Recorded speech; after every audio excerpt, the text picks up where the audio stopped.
नमस्कार, ताल ठोक के देख रहे हैं आप। मैं हूं आपके साथ रोहित सरदाना। जी न्यूज ने करीब एक साल पहले खुलासा किया था कि कश्मीर में आतंक फैलाने के लिए पाकिस्तान से करोड़ों रुपए की फंडिंग हुई। जी न्यूज के इस खुलासे के बाद एनआईए ने पिछले साल अगस्त में रिपोर्ट दर्ज की और अब एक कदम आगे बढ़कर एनआईए ने कश्मीर में आतंकी फंडिंग पर हुर्रियत कॉन्फ्रेंस के नेता सैयद अली गिलाह शाह गिलानी समेत 4 नेताओं के खिलाफ प्रारंभिक जांच शुरू कर दी है, यानी कि पीई दर्ज हो गई। आरोप है कि गिलानी और बाकी 4 अलगाववादी नेताओं ने कश्मीर में आतंक के धंधे को फैलाने के लिए पाकिस्तान के आतंकी संगठनों से पैसा लिया। अलगाववादियों पर कश्मीर में बुरहान वानी जैसे आतंकी पैदा करने के लिए पाकिस्तान से पैसा लेने के आरोप काफी पहले से लगते हैं, लेकिन हमारा सवाल यह है कि अलगाववादियों पर ऐसे गंभीर आरोपों के बावजूद अब तक इनके खिलाफ कोई बड़ी कार्रवाई क्यों नहीं हुई? क्या कश्मीर में आतंकवादी फंडिंग पर केंद्र सरकार मौन व्रत रखकर कार्रवाई करेगी? और आखिर कब तक कश्मीर में बुरहान वानी जैसे आतंकियों को पालने पोसने के लिए पाकिस्तान के आतंकी फंड को मंजूरी मिलती रहेगी? इसलिए आज हम ताल ठोक के पूछ रहे हैं कि जो अलगाववादी कश्मीर में पाकिस्तानी आतंकियों के एजेंट माने जाते हैं, उन्हें भारत में वीवीआईपी ट्रीटमेंट कब तक मिलेगा? और बुरहान फैक्ट्री चलाने के आरोपी अलगाववादियों पर सख्त कार्रवाई भारत की सरकार कब करेगी?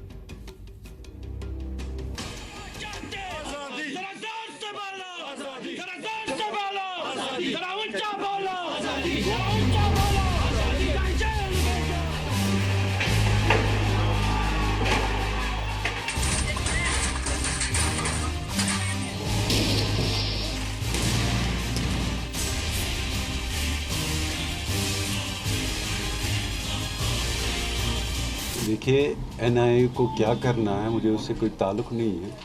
मैंने अपनी सारी पोजीशन यहाँ पर क्लियर की।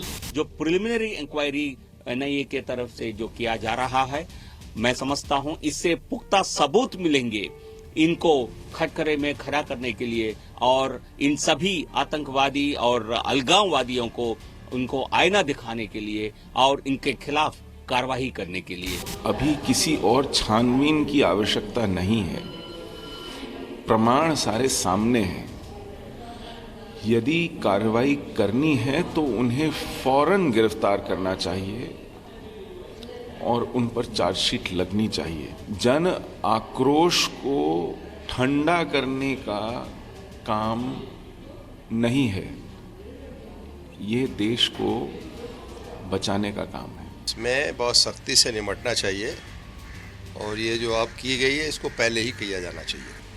इस पे सख्ती से कार्रवाई होनी चाहिए, जो भी लोग इन्वॉल्व हैं इसमें। हुर्रियत कॉन्फ्रेंस के कई नेता जो हैं पैसे कैश में अधिक मात्रा या वहां से उनको पैसे मिल रहे हैं जैसे पाकिस्तान के माध्यम से, और कहीं ना कहीं ये जो है आतंकवाद से जुड़ा हुआ है। तब तो एनआईए उसको देखेगा ही, और जो जम्मू कश्मीर की स्थिति है उसमें क्या हो रहा है सब देख रहे हैं, तो मुझे लगता है ये तो बिल्कुल जायज है और ये एक्सपेक्टेड है। देर आए दुरुस्त आए, पर एनआईए ने शुरू की, बहुत अच्छी बात है ये इंक्वायरी हुर्रियत पे। पर सिर्फ ये पैसा पाकिस्तान से कैसे आता था, सिर्फ इंक्वायरी उस पे ना करे, पर इस पैसे का हुआ क्या, बेनामी प्रॉपर्टीज इनके कितने हैं कश्मीर में और कश्मीर से बाहर भी, इस पे भी अगर इंक्वायरी देखे तो बहुत कुछ चीजें सामने आएंगी। ताल ठोक के आज का पहला सवाल, कश्मीर में गद्दारों को शाही ट्रीटमेंट कब तक? दूसरा सवाल, आतंक के दलालों की सेवा कब तक करेगा भारत? तीसरा सवाल, आतंकियों के एजेंटों को देश निकाला कब? और ताल ठोक के आज का चौथा सवाल, आतंकियों से बुरहान फंड लेने पर गिरफ्तार होंगे अलगाववादी? तो आपको बता दें कि आज ताल ठोक के हमारे साथ बात करने के लिए कौन कौन मेहमान मौजूद हैं। हमारे साथ गौरव भाटिया हैं, वो भारतीय जनता पार्टी के नेता हैं, सुप्रीम कोर्ट में वकालत करते हैं। हमारे साथ Major General retired R K. Malhotra साहब हैं, रक्षा विशेषज्ञ हैं, नेशनल सिक्योरिटी काउंसिल में 8 साल तक काम कर चुके हैं। सुशील पंडित हमारे साथ होंगे, रूट्स इन कश्मीर के को फाउंडर हैं, राजनीतिक विश्लेषक हैं। अभय दुबे हमारे साथ होंगे, वो कांग्रेस पार्टी के प्रवक्ता हैं। इनाम उल नबी हमारे साथ होंगे, जो कि अवामी इत्तेहाद पार्टी के प्रवक्ता हैं, पत्रकार रह चुके हैं। और कुछ देर के बाद आलोक मित्तल हमारे साथ होंगे, आईजी हैं, एनआईए के हरियाणा कैडर के आईपीएस अफसर हैं, सीबीआई की ईओडब्ल्यू और साइबर क्राइम सेल में काम कर चुके हैं, हरियाणा में रोहतक रेंज के आईजी भी रह चुके हैं। मेरे 2 सहयोगी, मनीष शुक्ला जो गृह मंत्रालय कवर करते वो हमारे साथ हैं, और मेरे सहयोगी राहुल सिन्हा इस वक्त हमारे साथ हैं न्यूज रूम से। जिन्होंने करीब 1 साल पहले इस बात का खुलासा किया था कि सरहद पार से हुर्रियत के नेताओं को, आतंकवादियों को फंडिंग मिलती है और उसी फंडिंग के जरिए इन पत्थरबाजों तक पैसा पहुंचता है और कश्मीर में जो माहौल बनाया जा रहा है आतंक का, उसके पीछे पाकिस्तान से आने वाले ही इस पैसे का हाथ है, जिसके बाद एनआईए ने इस मामले में जांच शुरू की थी। तो इसके पहले मैं इनामुल नबी के पास जाऊं, राहुल सिन्हा, मैं सबसे पहले आप ही से पूछना चाहता हूं, 1 साल बाद आज करीब करीब पीई दर्ज हुई है, आपको लगता है कि अब की बार कम से कम सरकार इस मामले को लेकर गंभीर है और हुर्रियत के नेताओं पर अब कार्रवाई का वक्त आ गया है? रोहित, 1 साल पहले ही पीई हो चुकी है इस मामले में, और इस मामले में जब हम लोगों ने खबर दिखाई थी 18 जुलाई 2016 से हमने बाकायदा एक सीरीज शुरू की थी। उसके ठीक 1 महीने बाद एनआईए की एक टीम कश्मीर पहुंची थी जिसमें एक डीआईजी थे, 2 एसपी लेवल के अधिकारी थे। उसके बाद जो उन्होंने पीई शुरू की थी उसमें सैयद अली शाह गिलानी के बेटे नईम गिलानी को बाकायदा नोटिस जारी किया गया था। इसके अलावा जम्मू कश्मीर बैंक पर नोटिस जारी किया गया था, और वो सारे पॉइंट्स जो हमने उठाए थे, किस तरीके से हवाला के जरिए सऊदी अरब से, पाकिस्तान से, अमन सेतु के जरिए जो पैसा पहुंच रहा है, उन सारे पहलू को ध्यान में रखकर एनआईए पिछले 1 साल से जांच कर रही है। ये जरूर बात है कि अब सीधे तौर पर गिलानी को इस बार नोटिस जारी किया गया, लेकिन उससे पहले उनके बेटे नईम गिलानी को जब हम लोगों ने खबर की थी तब नोटिस जारी किया गया था। पिछले 1 साल में एनआईए की पूरी कोशिश है कि जो नेक्सस तैयार किया गया है सऊदी अरब और पाकिस्तान के जरिए कश्मीर में पैसा भेजने का, उसको तोड़ा जाए। इसमें कुछ बैंक शामिल हैं, कुछ बड़े व्यापारी शामिल हैं। मैं साफ तौर पर बोलूं तो रोहित, कुछ ऐसे नाम हैं जो कि श्रीनगर में बैठे हुए हैं, जिनको वहां के लोग जानते हैं, उनके बड़े बड़े होटल से वहां पे मौजूद, और कहा जाता है कि वो आईएसआईएस के कमांडर हैं। ये सारी चीजें अब एनआईए धीरे धीरे जोड़ रही है, और मुझे लगता है कि शायद कुछ तस्वीर अगले कुछ दिन में साफ भी हो। ठीक है, मैं वापस आपके पास आता हूं। इनामुल नबी हमारे साथ हैं, वो स्पोक्स पर्सन है अवामी इत्तेहाद पार्टी के। इनामुल नबी साहब, हुर्रियत के नेता जब उनसे सवाल पूछा जाता है तो पत्रकारों को मारने दौड़ पड़ते हैं। अभी तो जांच ही शुरू हुई है, कल को इस मामले में जांच आगे बढ़ेगी, हो सकता है कुछ लोग गिरफ्तार भी होंगे, तब क्या करेंगे? पहले मैं बता दूं कि हम सबको पता है कि जम्मू कश्मीर के लोग मसले कश्मीर का हल चाहते हैं, और इसमें सियासी तौर Hurriyat represents the political aspirations and sentiments of the Kashmiri people. तो जहाँ तक बात है, जिस तरह हमारे इस डिबेट में बीजेपी के स्पोक्स पर्सन भी है, मैं उनको याद दिलाना चाहता हूँ कि ये आपकी पार्टी थी जब उन्होंने एनडीए फर्स्ट में हुर्रियत वालों के साथ बात की, फिर हिज़्बुल मुजाहिदीन वालों के साथ भी बात की, जो कि मिलिटेंट ऑर्गेनाइजेशन है यहाँ, लोकल मिलिटेंट ऑर्गेनाइजेशन। और अब वो कहेंगे कि वो आज एनडीए 2 है या आज मोदी जी सरकार में है, तो मोदी जी के ही दौर में जब मुफ्ती साहब चीफ मिनिस्टर बन के आए तो ही फर्स्ट हैंकर, तो जब उनकी ओथ सेरेमनी का पहली प्रेस कॉन्फ्रेंस मुनक्किद हुई, उसमें उन्होंने पाकिस्तान और हुर्रियत का शुक्रिया अदा किया। उन्होंने ख़ास अल्फाज में हुर्रियत कॉन्फ्रेंस के सभी वरिष्ठ नेताओं का शुक्रिया अदा किया कि उन्होंने ये पोल्स कराने में सहयोग बरता। वट एवर ही सेड, मुझे उन डिटेल्स में नहीं जानी है। सबसे इम्पॉर्टेंट बात, बीजेपी आज क्या बात करेगी हुर्रियत वालों के लिए? बीजेपी ने खुद लिख के दिया है कि हुर्रियत यहाँ के स्टेक होल्डर्स है, और वो पीडीपी के साथ इसलिए इत्तेहाद कर रहे हैं ताकि वो हुर्रियत वालों के साथ बात करके मसले कश्मीर का हल निकाले। ये आज सारे सवाल जो हैं वो बीजेपी की तरफ जाते हैं। क्या वो हमें ये बताए कि आपने यहाँ हुकूमत बनाने से पहले लिख के दिया है कि हुर्रियत स्टेक होल्डर है और आप हुर्रियत के साथ बात करेंगे? नंबर 1। नंबर 2, उसमें ये भी लिखा है कि आप पाकिस्तान के साथ बात करेंगे। आज वो बताए, कहीं वो लिख के दे रहे कि स्टेक होल्डर है और आज उन पर इल्जाम आयद कर रहे हैं, ये दोहरापन नहीं चलेगा। जी थोड़ा सा रुक जाइए, मैं वापस आता हूं आपके पास। आपने कहा कि हुर्रियत स्टेक होल्डर है, लोगों की रिप्रेजेंटेटिव है, तो जैसे आतंकवादियों के सेल्फ क्लेम्ड कमांडर होते हैं ना, स्वयंभू कमांडर, हुर्रियत भी वैसी स्वयंभू रिप्रेजेंटेटिव है क्या? क्योंकि ना तो वो चुनाव लड़ती है, ना उसके नेता सदन तक आते हैं, विधानसभा में या संसद में। प्राइम मिनिस्टर तफसील से बोलेगा, इंडिया ने उनसे बात की, तफसील से बोलेगा। इंडिया ने नहीं, हुर्रियत के नेता इंडिया में ही रहते हैं, तो उनके अपने देश की सरकार अगर अपने देश के कुछ लोगों से बात करती है तो वो उसको ये नहीं कहेंगे कि इंडिया ने हमसे बात की थी। थोड़ा सा सब्र रखिए, मैं वापस आ रहा हूं आपके पास। अगर मैं इंडिया हूं तो आप पाकिस्तान है क्या? इस बात का ध्यान रखिएगा बोलने से पहले। नहीं, मेरे साथ थोड़ा सा रुक जाइए। डिस्प्यूटेड टेरिटरी है सर, वापस आ रहा हूं आपके पास। ये आपकी गलतफहमी है। आपको लगता होगा कि वो टेरिटरी डिस्प्यूटेड है, इस देश को नहीं लगता। आप अपनी इस गलतफहमी को अपने पास रखें। के नेता बैठे हैं, आप इस गलतफहमी को अपने पास रखें। आपको मंच मिला है इसलिए नहीं कि वहां पे आप आजादी का नारा लगाएं, इसलिए कि मैंने जो सवाल पूछा है आप उसका जवाब दे पाए तो दे, वरना थोड़ी देर शांति रखें। आपसे मसले थोड़ी देर शांति रखें, रहेंगे। थोड़ी देर शांति रखें। इनामुल नबी, थोड़ी देर शांति रखें। आपको हुर्रियत की पैरवी करनी है, बड़ा मौका मिलेगा जब एनआईए के लोग उनको ले जाके कोर्ट में खड़ा करेंगे, तब वकालत कीजिएगा उनके लिए। फिलहाल शांति रखिए थोड़ी सी। आपसे मसले कश्मीर का हाल प्लीज प्लीज। अभी आपकी आवाज बंद है। मेरे साथ आलोक मित्तल आ गए हैं, आईजी हैं एनआईए के, और एनआईए ने इस मामले में अब जांच तेज कर दी है। डिबेट में नहीं ले जाऊंगा आलोक मित्तल साहब आपको, कुछ कुल मिला के 3 या 4 सवाल ही आपसे पूछूंगा केवल। मैं जानता हूं आपका समय कीमती है। पहली चीज ये कि 1 साल पहले जी न्यूज ने यह खबर दिखाई थी कि आतंकवादी संगठन फंडिंग करते हैं हुर्रियत के नेताओं की। उसके बाद से एनआईए जांच कर रही थी। आज उस जांच को हम क्या माने, वो कहां तक पहुंच गई है? अगर आपका कोई पैरामीटर होता है, शुरुआत में है, आधी हो गई है, आधी से ज्यादा हो गई है, पूरी होने वाली है, कहां मानेंगे उसको जांच को?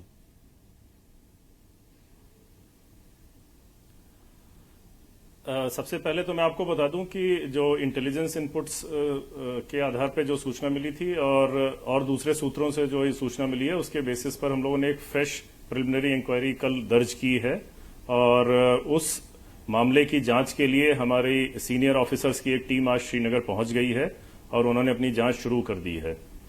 ये जो खबर थी और जो ये इंफॉर्मेशन थी कि हुर्रियत लीडर्स को पाकिस्तान के ग्रुप से, टेररिस्ट ग्रुप से पैसा आ रहा है यहाँ कश्मीर में सबवर्सिव एक्टिविटीज करने के लिए, गवर्नमेंट की प्रॉपर्टी को डैमेज करने के लिए, स्कूल्स को जलाने के लिए, इस सूचना के आधार पर यह प्रिलिमिनरी इंक्वायरी हमने दर्ज की है और अब हमारी जांच शुरू हो गई है।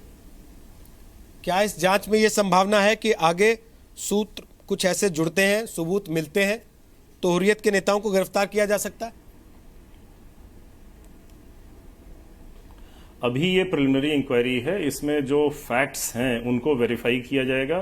फैक्ट्स वेरीफाई होने के बाद अगला कदम उठाया जाएगा, जिसमें कि प्रॉपर एक एफआईआर दर्ज करना शामिल है।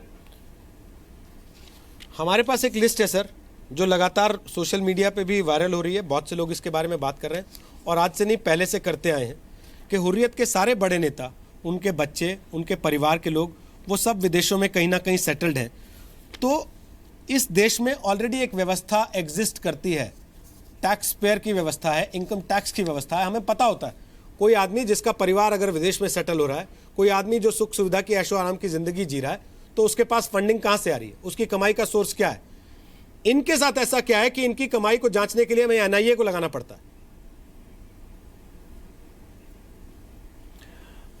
जो सूचना है उसके अनुसार पाकिस्तान से जो पैसा आ रहा है हवाला के जरिए, वो कश्मीर के अंदर सबवर्सिव एक्टिविटीज के लिए, एंटी नेशनल एक्टिविटीज के लिए इस्तेमाल किया जा रहा है, और इसीलिए एनआईए की जांच शुरू की गई है। हवाला चैनल जो पूरा है कि कहां से ये पैसे का फ्लो शुरू होता है, बीच में कौन से लोग शामिल हैं, कैसे पैसा वहां पहुंचाया जाता है, ये सारा हमारी जांच का हिस्सा है। आलोक जी, मेरे सहयोगी राहुल सिन्हा जो कश्मीर होके आए, जिन्होंने सबसे पहले रिपोर्ट की, वो आपसे एक सवाल पूछना चाहते हैं। पूछिए राहुल। आलोक जी, 2016 अगस्त में एक और पी एनआईए की तरफ से की गई थी, शुरुआत की गई थी, जिसमें नईम गिलानी को नोटिस दिया गया था। वहां पर एक डीआईजी, 2 एसपी की टीम भी बाकायदा पहुंची थी। जब हम लोगों ने खबर दिखाई थी, जम्मू कश्मीर बैंक पर शिकंजा कसा गया था और पूरी की पूरी जो नेटवर्क दिखाया गया था उस पर एनआईए ने जांच शुरू की थी। हम वो जानना चाहते हैं कि जो 1 साल पहले एनआईए ने शुरू किया था, उसमें क्या चीजें अभी तक आप तक पहुंची हैं? उसमें उस जांच में जिन बिंदुओं पे वो जांच शुरू की गई थी, उसमें कुछ लोगों को एग्जामिन किया गया था, कुछ बैंक अकाउंट्स की डिटेल्स ली गई थी, उसको एग्जामिन किया गया था, और वो जांच अभी पूरी नहीं हुई है। तो ये उसी की एक कड़ी हम माने, क्योंकि उसमें साफ था हुर्रियत के नेता थे, अलगाववादी थे, आतंकवादी थे, सऊदी अरब से और पाकिस्तान से जो पैसा लगातार पहुंच रहा था। जो पहले इंक्वायरी थी उसमें भी इसी तरह के एलिगेशंस थे कि जो पत्थर फेंकने की घटनाएं हो रही हैं उनको फंड किया जा रहा है, बाहर से जो पैसा आ रहा है पाकिस्तान से। इस जो हमने फ्रेश इंक्वायरी की है इसमें कुछ नए तथ्य सामने आए हैं, अब उनके आधार पर भी इंक्वायरी की जा रही है। आलोक जी, कभी कभी ऐसे लगता है कि हमारे देश की राजनीतिक पार्टियों को ज्यादा पता होता है, जांच एजेंसियों को कम से कम बयानों से नेताओं के ऐसा लगता है। क्या राजनीतिक दबाव भी होता है ऐसे मामलों की जांच में? नहीं, इसमें ऐसा बिल्कुल कुछ नहीं है और पूरी तरीके से फैक्ट बेस्ड इंक्वायरी है। इंक्वायरी या इन्वेस्टिगेशन के अपने अलग स्तर हैं और उन पे चीज़ों को क्रॉस चेक किया जाता है और उससे रिलेटेड जो भी इंफॉर्मेशन है उसको हम लोग कलेक्ट भी करेंगे, वेरीफाई भी करेंगे। एक आखिरी सवाल बस पूछ रहा हूं, आपने कहा जांच के बाद अगर कुछ तथ्य मिलते हैं तो एफआईआर दर्ज हो सकती है, गिरफ्तारी जैसी संभावनाएं भी हैं इसमें जो धाराएं लगेंगी? मैंने यही कहा कि ये एक पूरा प्रोसेस है। प्रिलिमिनरी इंक्वायरी दर्ज करने का मतलब ही है कि कुछ तथ्य सामने आए हैं जिनको हम लोग वेरीफाई करेंगे और जो प्राइमा फेसी केस बनता है अगर वो पाया गया तो केस दर्ज होगा और फिर उसमें इन्वेस्टिगेशन होगा और उसमें बाकी कार्रवाई भी होगी। ठीक, बहुत बहुत शुक्रिया आलोक मित्तल हमसे बात करने के लिए। आईजी एनआईए के आलोक मित्तल वो बता रहे हैं कि अभी शुरुआती जांच है, पीई दर्ज हुई है, नई पीई दर्ज हुई है, कल दर्ज हुई है और जांच के बाद अगर तथ्य सही पाए जाते हैं जिनके आधार पर यह जांच शुरू की गई है, पाकिस्तान से पैसा आ रहा है, आतंकवादी संगठन फंडिंग कर रहे हैं, हुर्रियत नेताओं का उसमें रोल है, उस पैसे का इस्तेमाल कश्मीर में अलगाववाद को बढ़ावा देने के लिए और आतंकवाद को बढ़ावा देने के लिए हो रहा है, उसी पैसे का इस्तेमाल कश्मीर के पत्थरबाजों को भी बढ़ावा देने के लिए किया जाता है। इसके बाद मामले में एफआईआर हो सकती है और गिरफ्तारी भी हो सकती है। गौरव भाटिया, जो सवाल मैंने उनसे पूछा था आप ही से पूछ रहा हूं, राजनीतिक पार्टियों को ज्यादा पता होता है, जांच एजेंसियों को कम, ऐसा क्यों? नहीं रोहित जी, अभी सबसे पहले मैं टिप्पणी करना चाहता था, अभी प्रवक्ता को सुन रहा था, हुर्रियत लीडर्स के लिए बोल रहे थे।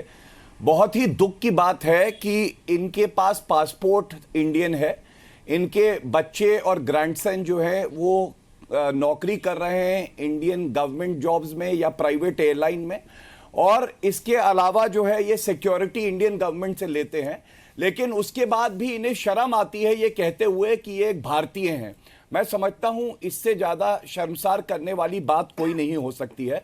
और एक बात आपसे जरूर कहूंगा कि अगर हिंदुस्तान में रहना है तो भारत भारत कहना है, ये जरूरी है। और अगर आपको किसी भी चीज से परेशानी है तो फिर भारत में रहने का आपको कोई हक नहीं है।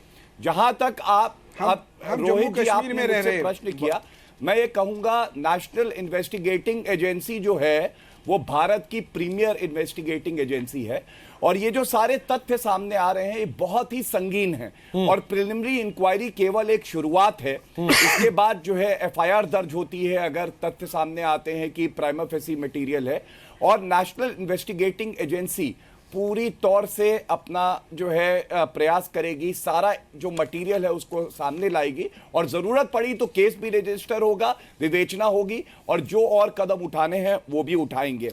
मैं एक बात और कहना चाहता हूं कि अरुण जेटली जी जो कि रक्षा मंत्री हैं वो भी अभी कश्मीर में थे, पीडीपी के साथ जो एजेंडा ऑफ अलायंस में लिखा है कि हम हुर्रियत के साथ बात करेंगे, उसके बारे में बताइए ना। उन्होंने देश के लोगों को उसके बारे में तो बताइए, आप धोखा दे रहे हैं। मैं आपको बता रहा हूं, वोट हासिल करके, चाहे पाकिस्तान हो चाहे कोई सेपरेटिस्ट लीडर हो जिसमें हुर्रियत भी आता है, जब तक आपकी जो तौर तरीके हैं बात करना तो दूर, आपके खिलाफ एक्शन होगा और सख्त एक्शन होगा, क्योंकि बात उसी से हो सकती है जो भारतीयता में, भारत के संविधान में अपनी आस्था प्रकट करे। बात उससे नहीं हो सकती है जो भारत में रहे और उसके बाद भी कहे कि हम तो पीओके का हिस्सा है और इस पे भी चर्चा होनी चाहिए। तो ये बात मैं आपको स्पष्ट कर दूं कि फिर से कह रहा हूं कि हिंदुस्तान में रहना है तो भारत भारत कहना है, हमारे कानून के तौर तरीकों के साथ चलना पड़ेगा, संविधान में अपनी आस्था व्यक्त करनी पड़ेगी। उसके बाद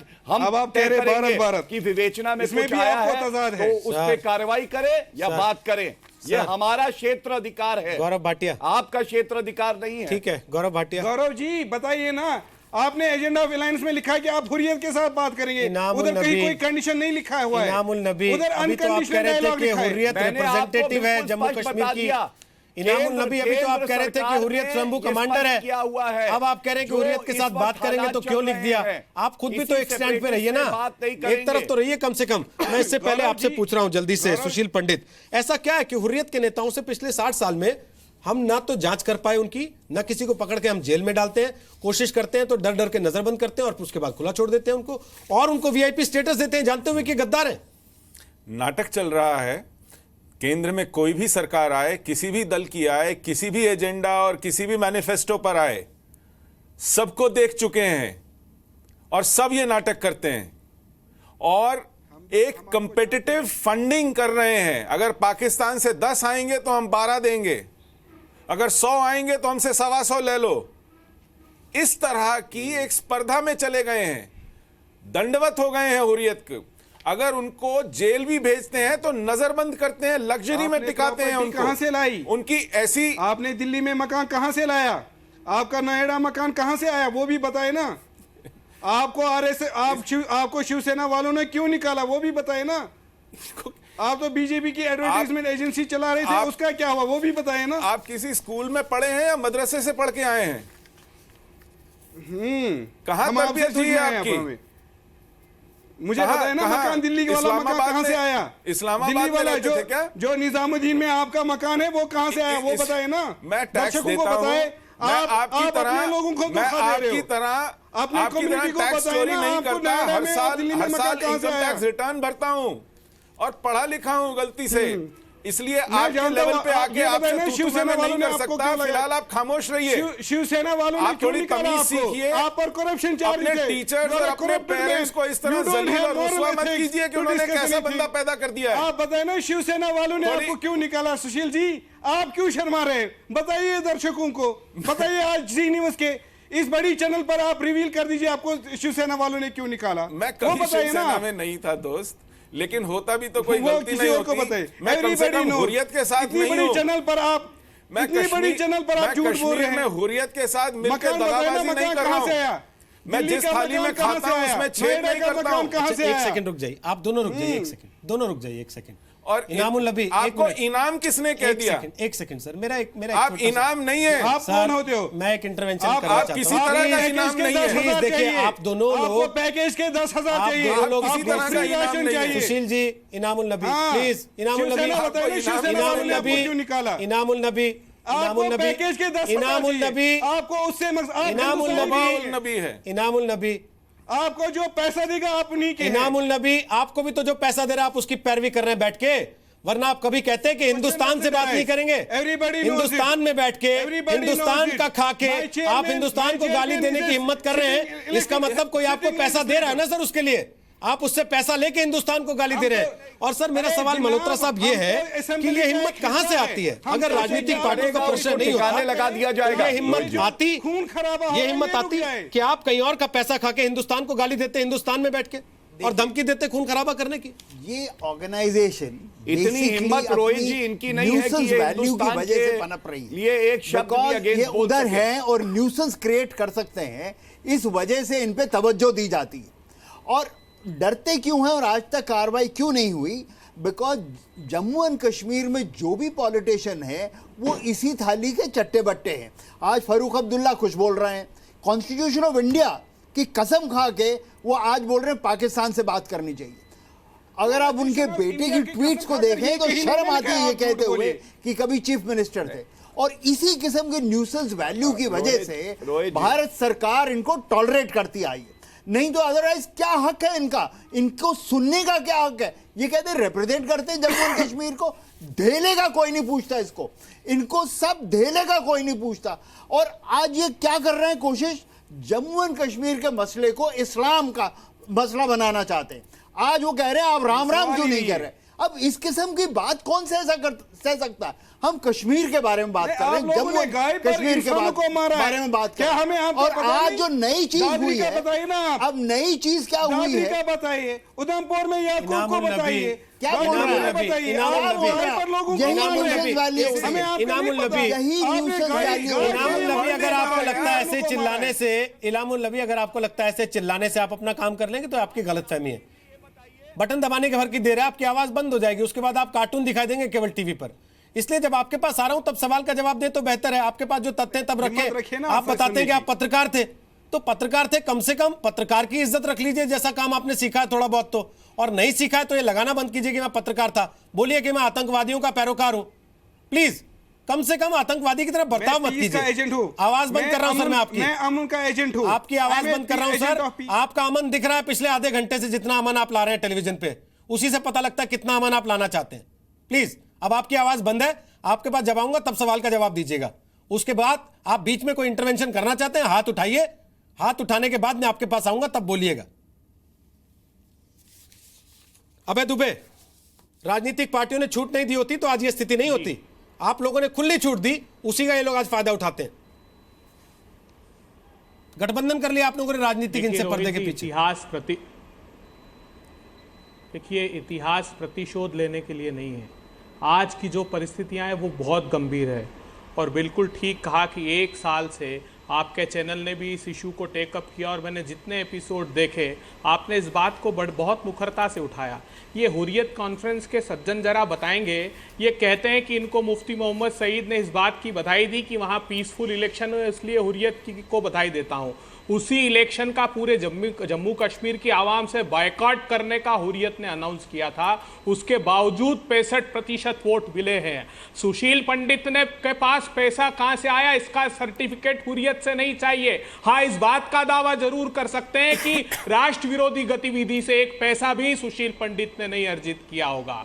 क्या ये हुर्रियत कॉन्फ्रेंस के लोग आज उठकर खड़े होकर कहेंगे कि जो लोग प्रत्यक्ष रूप से दिखाई दे रहे हैं पैसे के पाकिस्तान के साथ लेन देन के लिए, उनके खिलाफ वो लोग खड़े हैं, वो उनके खिलाफ भी नहीं खड़े होना चाहते? ये जो NIA एक्ट 2008 का सेक्शन 6 में इंक्वायरी हो रही है रोहित जी, और इसमें जब तक सब्सटेंशियल एविडेंस नहीं होते प्रिलिमिनरी इंक्वायरी भी स्टार्ट नहीं होती। ये बता दूं मैं आपको, एक बात जो भारतीय जनता पार्टी को सबक लेने की है कि ये बात बिल्कुल ठीक है, अब तो कम से कम उनको समझ में आना चाहिए, क्योंकि हुर्रियत कॉन्फ्रेंस को न सिर्फ ये स्टेक होल्डर कह रहे थे, बल्कि ये कह रहे थे कि irrespective of their ideological views and leanings, उनके झुकाव और उनके आदर्श की सोच कुछ भी हो, उसके बावजूद हम बात करेंगे। ये बात इसलिए भी जरूरी है कि जब मसर्रत आलम का प्रिवेंटिव डिटेंशन का ऑर्डर था, जब वहां पर गवर्नर रूल था, लगभग सारे राजनीतिक दलों ने, खासकर कांग्रेस ने भी कहा था कि परिस्थितियां डिटोरिएट हो जाएगी, लेकिन उस समय उस प्रिवेंटिव डिटेंशन के ऑर्डर को नहीं माना। लेकिन आज सारे राजनीतिक दल एक हैं। अगर राष्ट्रद्रोह का प्रमाण और इससे ज्यादा प्रमाण क्या हो सकता है? ये जो मुखौटा लगा करके घूम रहे हैं, आपने चैनल ने कहा कि देश से बाहर निकालेंगे, नहीं, हम जीवन पर्यंत जेल में कब डालेंगे, इस बात की व्यवस्था इस देश को अब निर्धारित करनी पड़ेगी। सर, अब तक क्यों नहीं की इस देश ने निर्धारित? सवाल तो यही है, क्यों अब तक इनको खुली छूट दी जाती रही? क्यों अब तक इन लोगों को मौका दिया जाता रहा कि ये ब्लैकमेलिंग करते रहे अपनी? क्या पर्दे के पीछे राजनीतिक पार्टियों के गठबंधन नहीं है इनसे? क्या नेशनल कॉन्फ्रेंस के दोस्त नहीं है ये? क्या नेशनल कॉन्फ्रेंस आपकी पार्टी की दोस्त नहीं है? प्रश्न नेशनल, देखिए एक बात समझ लीजिए स्पष्ट रूप से, आज कोई भी राजनीतिक दल वहां आतंकवादियों के साथ नहीं हो सकता जो प्रजातंत्र में विश्वास रखता है। सर, वो राजनीतिक दल नहीं है क्या जो कहते हैं कि लड़के आजादी के लिए लड़ रहे हैं? गवाही देता है कि जम्मू। सर, वो राजनीतिक दल नहीं है जिनके नेता कहते हैं लड़के आजादी के लिए लड़ रहे हैं, जो पत्थर फेंक रहे हैं? रोहित जी, दो तरह की आजादी की मांग कश्मीर में है, आज समझ लीजिए। एक मिनट सुशील पंडित जी, दो तरह की आजादी की बात कर रहे हैं। जो नेशनल कॉन्फ्रेंस कह रही है वो ये कह रहे हैं कि 1953 के पहले का कश्मीर, अर्थात जो एक्सेशन हुआ था उसके तहत उसका कश्मीर की बात, वो भारत से आजादी, आपको बताया क्या उन्होंने? कॉन्स्टिट्यूशन में विश्वास आपको अलग से आके बताया क्या उन्होंने? इलेक्शन, इसीलिए तो कन्हैया कुमार सिखा गया है, नहीं तो इलेक्शन जब देशद्रोह का आरोप लग जाए तो बता दो मेरी आजादी का नारा उसका मतलब कुछ अलग था। ये इलेक्शन का बॉयकॉट करते अदरवाइज। अरे वो मुफ्ती मोहम्मद सईद जिसने आतंकवादियों को प्रधानमंत्री जी के सम्मुख बधाई दी, उसके बावजूद मैं जवाब देना चाहता हूं इनका, मुझे थोड़ा समय दीजिए। उस पर तो प्रश्न खड़ा करना चाहिए था। ठीक है, बोलिए गौरव भाटिया। मैं जवाब देना चाहता हूं। हाँ, मैं बहुत बड़ी बड़ी बातें सुन रहा हूं कांग्रेस के प्रवक्ता द्वारा। फारूक अब्दुल्ला जी ने अभी चुनाव जीतने के लिए एक इतना घटिया बयान दिया था, उन्होंने कहा था कि पीओके क्या तुम्हारे बाप का है? और फारूक अब्दुल्ला जी यूपीए में इनके साथ गठबंधन में थे, इनका पूरा सहयोग उनको मिलता रहा है, क्यों आपने सहयोग किया?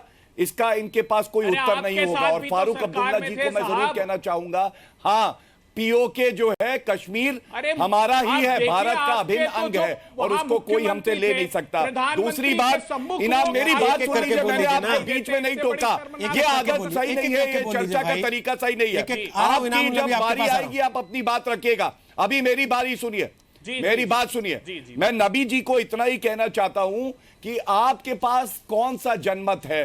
अभी हमने देखा कि जब 700 नौकरियों के लिए सब इंस्पेक्टर की, वही इंस्पेक्टर और पुलिस जो कश्मीर में अपनी ड्यूटी करती है, अपनी जान पे खेल लेती है, तो वहां की जो आम लोग थे 70,000 लोग बाहर आए, उन्होंने पार्टिसिपेट किया नौकरी के लिए और यही हमारी सरकार की सबसे बड़ी उपलब्धि है। हम सकारात्मक सोच रखते हैं, वहां इंफ्रास्ट्रक्चर दे रहे हैं, हम चाहते हैं युवाओं को नौकरी दें और आप चाहते हैं उनके हाथ में पत्थर हो और स्टोन पेल्टिंग करें। और आपने वहां पे कश्मीरियों की जान की बात करी, हर इंसान की जान बहुत कीमती है, लेकिन जान तो उस जवान की भी कीमती है जिसके ऊपर पत्थरबाजी होती है, उस मां के लिए जिसका जवान बेटा मारा जाता है, उसके लिए क्या आपके मन में कोई सहानुभूति नहीं है? सर, सहानुभूति से पहले अपने आप को इंसान कहते हैं तो दोहरे मापदंड न रखिए। गौरव भाटिया, उनकी सहानुभूति कहां है आपको पता है, लेकिन आपके पास तो एजेंसियां हैं, आपके पास तो सारी फोर्सेज हैं, वो क्यों नहीं अपना काम करती हैं? अगर वो अपना काम करती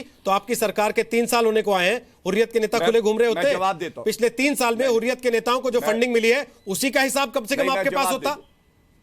आपने आज जांच शुरू की है। रोहित जी, मैं बिल्कुल आपको जवाब दे विश्वविद्यालय में मैं जवाब दे रहा हूं। रोहित जी बात सुनिए, मैं जवाब दे रहा हूं। आप तो रहने दीजिए, कम से कम आपने कहा, आप तो रहने दीजिए अभय जी। आपकी पार्टी के नेता उनकी पैरवी कर रहे थे विश्वविद्यालय में नारे लगाने वालों की, वहां बैठ के फोटो खिंचा रहे थे सबके सब। आज आप बता रहे विश्वविद्यालय में नारे लग रहे थे। अब आज तक नहीं पकड़े गए। सरकार ने क्या किया, लोग नारे लगा रहे थे, जो कश्मीर पकड़े तो आपके नेता भी जाने चाहिए साथ में, जो उनको नारे लगवा रहे थे साथ में बैठ के और कह रहे थे कि तुम आवाज उठाओ, हम तुम्हारे साथ हैं। गौरव, पूरा कीजिए अपनी बात को। किसने कहा रोहित जी? बिल्कुल नहीं।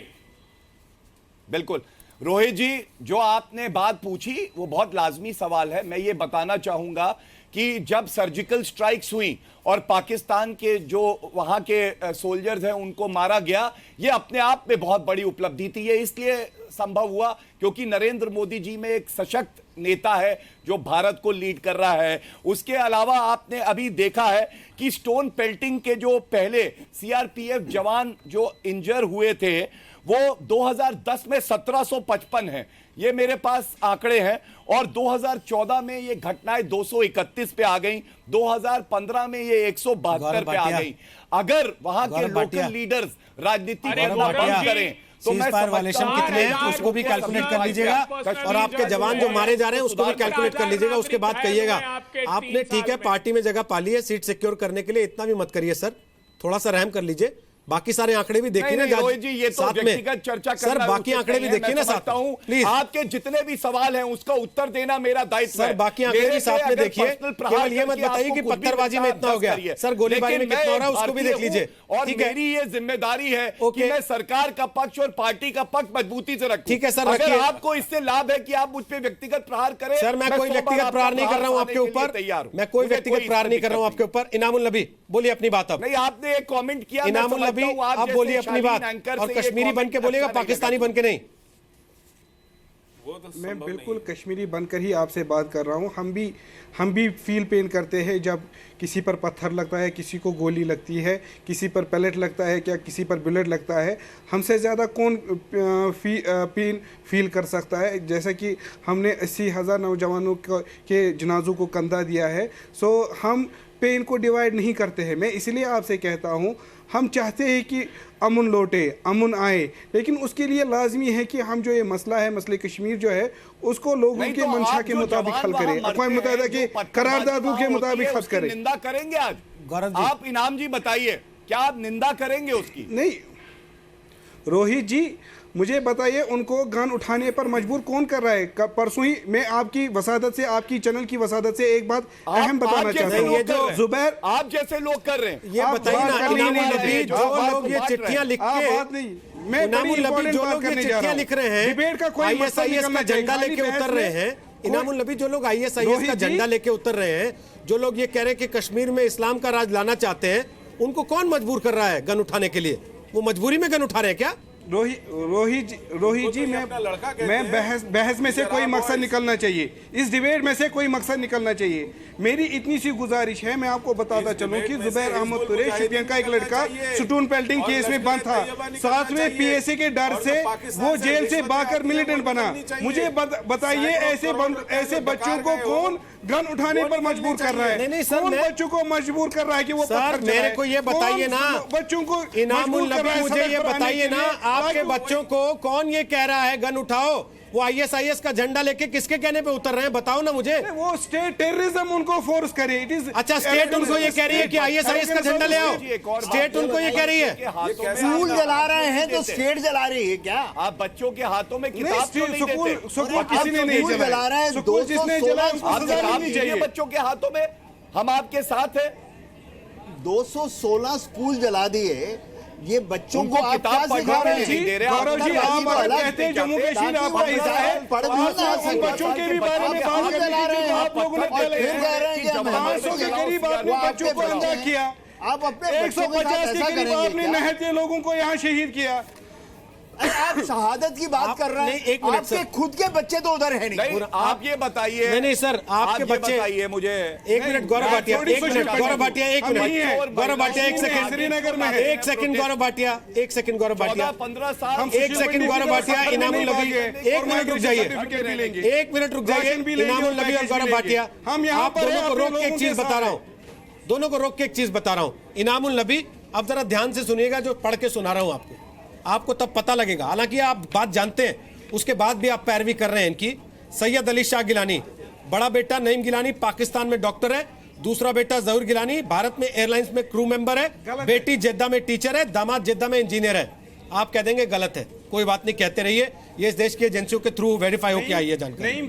मीर फाइज उमर फारूक, बहन राबिया फारूक लंदन में डॉक्टर है। आप तो जानते ही होंगे सर, आपके पास तो पूरा रिकॉर्ड होगा, आप तो जानते ही होंगे सर। एजेंसियों के पास जो रिकॉर्ड है वो भी सुन लीजिए, एजेंसियों के पास जो रिकॉर्ड है वो भी सुन लीजिए। वो क्यों नहीं जाते सर पत्थर खाने? मीर फाइज उमर फारूक की बहन राबिया फारूक लंदन में डॉक्टर है, वो क्यों नहीं पत्थर फेंकती? मोहम्मद अशरफ सहराई, बेटा आबिद सहराई दुबई में कंप्यूटर इंजीनियर है, वो क्यों नहीं पत्थर फेंकता? गुलाम मोहम्मद सुमजी, बेटा जुगनू सुमजी दिल्ली में मैनेजमेंट का स्टूडेंट है, सर वो क्यों नहीं पत्थर फेंकता? हाशिम कुरैशी, बेटा इकबाल कुरैशी लंदन में रहता है, दूसरा बेटा बिलाल कुरैशी लंदन में रहता है। अब्दुल अजीज डार, बेटा उमर डार पाकिस्तान में पढ़ रहा है। सर ये इनके बच्चे क्यों नहीं पत्थर फेंकते? आपके बच्चे क्यों पत्थर फेंक रहे हैं बेचारे? उनको क्यों पैलेट गन लग रही है? इनके लड़कों को क्यों नहीं लगती पैलेट गन? आप लोगों को अब भी समझ में नहीं आता कि आपको बेवकूफ बना रहे हैं और आप बन रहे हैं खुशी खुशी बैठ के। आप सुन ही नहीं रहे। मुझे बताइए, हमें पत्थर का मसला हल करना है या पूरे मसले को हल करना है? पूरा मसला आपसे हल नहीं होगा सर, आप पत्थर रोक लीजिए। पूरा मसला हल करने के लिए हुकूमतें बैठी है 70 साल से, बात तो कर लीजिए। पूरा मसला आप ही से हल हो जाएगा क्या? आप कहते आप ही से हल हो जाएगा क्या पूरा मसला? आप पत्थर तो रुकवा लीजिए कम से कम। मैं कौन होता हूँ मुझसे हल होगा? लेकिन आपने करना है ना, कर लीजिए। पाकिस्तान से इनाम खाना तो लीजिए, हम चाहते हैं इनाम जी, और पत्थर अपने आप रुक जाएंगे। ये जो इनाम आप खा जाते हैं ना और पत्थर दूसरों से फिकवाते हैं। दो तीन सुशील पंडित, मैं आपके साथ क्या बात करूं? इतना इनाम भी मैं मत आपके खाओ। साथ क्या बात करूं? कश्मीर पूरा पत्थर खाए। कौन से कश्मीर में है? हाँ। 70 में आप भागे इतना हैं। इनाम हजम नहीं होगा। शिवसेना के आप पर है। कितने सैकड़ों करोड़ का इनाम खाओगे? आपने हिंदुस्तान को भी लूटा, आपने कश्मीर को भी लूटा और इनाम बांटना बंद करो। मुझे बताना, दिल्ली का बंगलो कहाँ से आया? बहुत इनाम हो गया। नोएडा और दिल्ली का बंगलो वरना फिर हमारी सेना इनाम देगी। नहीं, आप लोग फिर वापस उसी पे आ गए। आपको पैसा चाहिए, आप एक बड़े मसले को छोड़ते, आप हिंदुस्तानी भी नहीं है। आप एक बड़े मसले, आप हिंदुस्तानी भी नहीं है। इनाम नबी प्लीज, इनाम नबी प्लीज, प्लीज प्लीज, हिंदुस्तानी इनाम नबी, यहाँ पर होते, इनाम नबी प्लीज, इनाम नबी प्लीज। अगर आप हिंदुस्तानी होते तो आप कुकबरे की तरह गोली खाते। हाँ, इनाम नबी आपसे सर्टिफिकेट लेना पड़ेगा किसी को। आप खुद बैठ के कह रहे हैं कि भारत क्या उखाड़ लेगा, ये आपकी भाषा है जम्मू कश्मीर के लिए कि जम्मू कश्मीर में भारत क्या उखाड़ लेगा। ये आप पत्रकार होकर भाषा का इस्तेमाल करते हैं टीवी पे आतंकवादी की तरह और फिर कहते हैं कि ये हिंदुस्तानी नहीं है। सर थोड़ा सा तो कम से कम शर्म कीजिए। राहुल सिन्हा, लास्ट कमेंट मैं आपसे लेने आ रहा हूं। 1 साल पहले आपने स्टोरी फाइल की थी, 1 साल के बाद एनआईए ने पीई दोबारा से दर्ज की है, जांच शुरू कर दी है। गौरव भाटिया कह रहे हैं कि जांच हो रही है, चीजें आगे तक जाएंगी। क्या आपको लगता है चीजें आगे तक जाएंगी या एक बार फिर राजनीति हावी हो जाएगी जैसी आज तक होती आई? पता नहीं, मुझे लगता है कि 1 साल पहले भी जांच शुरू हुई थी रोहित, और जिस हिसाब से काम होना चाहिए था उस हिसाब से वो स्पीड दिखाई नहीं दी। स्थिति बड़ी साफ है। 2016 में बुरहान वानी से पहले हुर्रियत कॉन्फ्रेंस पूरी तरीके से मर चुकी थी। लाइफलाइन जैसे तैसे उसको मिली है, बुरहान वानी की वजह से फिर से जिंदा हुए हैं। लेकिन हकीकत सिर्फ और सिर्फ इतनी है कि हुर्रियत कॉन्फ्रेंस से आम कश्मीरी बुरी तरीके से परेशान है, त्रस्त है। आए दिन ये लोग हड़ताल और बंद करते हैं, जिसकी वजह से उनका पूरा व्यापार ठप हो रहा है। लेकिन इमामुल नदी जैसे लोग, गिलानी जैसे लोग और कुछ पत्रकार ये इस तरीके से पूरे देश में प्रोजेक्ट करते हैं कि देखिए कश्मीर की आवाज सिर्फ हुर्रियत है, इसके अलावा और कोई कुछ नहीं है। अगर आप हुर्रियत को बीच में नहीं लाएंगे तो फिर कोई मसला हल निकलेगा नहीं। तो बड़ी सीधी सी बात है, पहले इस नेक्सस को खत्म करना होगा। सरकार को भी इस तरफ ध्यान देना होगा कि आखिर असली कश्मीरी की आवाज निकल करके सामने आ पाए, और वो लोग जो कि एक प्रोपोगेंडा चला रहे हैं न सिर्फ कश्मीरियों के खिलाफ बल्कि देश के खिलाफ भी, उनके खिलाफ सख्त कार्रवाई हो। गौरव भाटिया, भरोसा दे सकते हैं आप कि ये लोग अंदर जाएंगे जो पाकिस्तान से पैसा लेके हिंदुस्तान में आतंक फैलाते हैं, या वीआईपी बने रहेंगे ऐसे? एजेंडा ऑफ अलायंस क्या है? गौरव जी से पूछे एजेंडा ऑफ अलायंस क्या है? पूरी जिम्मेदारी एजेंडा के स्पेलिंग बताना। एजेंडा ऑफ अलायंस कहिए ना, पूछे नहीं से क्या है? अनकंडीशनल डायलॉग विद हुर्रियत करारदाद। सुन लीजिए पहले। अरे इनाम जी, ऐसा ना हो जी हटा दूं। बात सुनिए, रोहित जी ने प्रश्न किया, मुझे उत्तर देने दीजिए। पूरी जिम्मेदारी से एक बात कहता हूं कि जिस तरह से ये लोग लिप्त पाए गए हैं गलत गतिविधियों में, इनके खिलाफ सख्त कार्रवाई होगी रोहित जी। और हम पाकिस्तान नहीं हैं, भारत में रूल ऑफ लॉ है। हमने देखा जाधव जी के साथ क्या किया पाकिस्तान ने, तो हम अगर अरेस्ट भी करेंगे तो लॉ के तहत करेंगे। और दूसरी बात इनाम जी से मैं ये कहना चाहता हूं, क्या हुआ, क्या उखाड़ लोगे? जिन्होंने भारत के खिलाफ एक शब्द बोला तो क्या उखाड़ नहीं देंगे? हम उन सारे लोगों को पूरा उखाड़ के बाहर फेंक देंगे। ये बात मेरी जान लीजिए। Where is rule of law? नहीं, भारत में रहिए, भारत के बंदे रहिए। बहुत बहुत शुक्रिया। You are alive. That is the evidence of rule of law. Inamul Nabi, a man like you would have been liquidated in any other country. That is the rule of law. You will otherwise also liquidate us. बहुत बहुत शुक्रिया। Very soon. Inamul Very soon. Inamul नबी, जो आदमी TV पे बैठ के ये कहे कि जम्मू कश्मीर में भारत क्या उखाड़ लेगा, उसको तो वैसे भी अधिकार नहीं है हिंदुस्तान की जमीन पे रहने का। ये हिंदुस्तान की सरकार की मजबूरी समझिए, लोकतंत्र की मजबूरी समझिए कि वो आप लोगों को न केवल झेलते हैं बल्कि हमें भी मजबूर किया जाता है कि आप जैसे लोगों को मंच दिया जाए ताकि आप कल को ये ना कह सकें कि हमारी सुनवाई नहीं हुई। बहुत बहुत शुक्रिया आप सबका इस थाल टोके का हिस्सा बनने के लिए।